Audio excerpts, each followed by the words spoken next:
ខ្ញុំជក់មកកិច្ចសាលាអានខ្លាចិត្តមែនក៏អី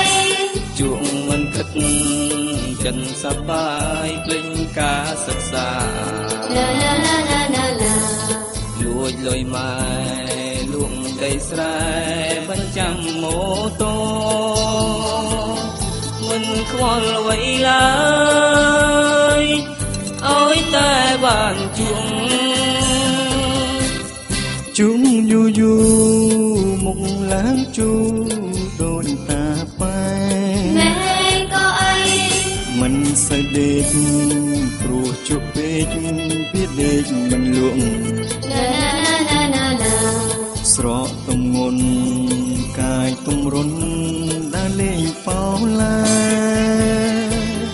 សាលាលុបឈ្មោះព្រោះមិនចូលរៀនពូលីចាប់ត្បិនខុសច្បាប់សង្គមខ្មែរមែនក៏អីយកអប់រំក្នុងជំរំហាត់រៀនកែប្រែឡាឡាឡាឡាឡាឡាលុតដំកាយឲ្យคล้ายខ្លួនពលរដ្ឋគុំរងត្រូវតែតស៊ូកាន់ផ្ដាច់គ្រឿងញៀន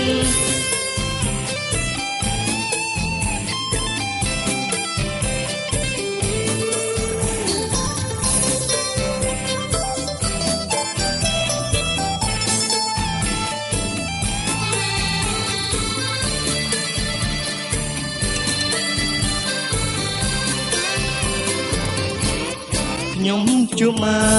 កកិច្ចសាលាហាងខ្លាចិត្តមែនក៏អីជួបមិនគិតចិត្តសប្បាយពេកការសិក្សាណាណាណាណាណាណាលួចលុញម៉ែលួងដីស្រែបញ្ចាំម៉ូតូមិនខ្វល់អ្វីឡើយឲ្យតែបានជុំយូយូមុខឡើងជូ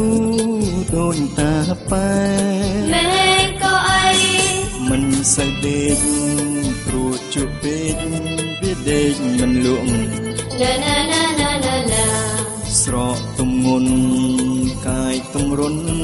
ដើរលេងប៉ោឡា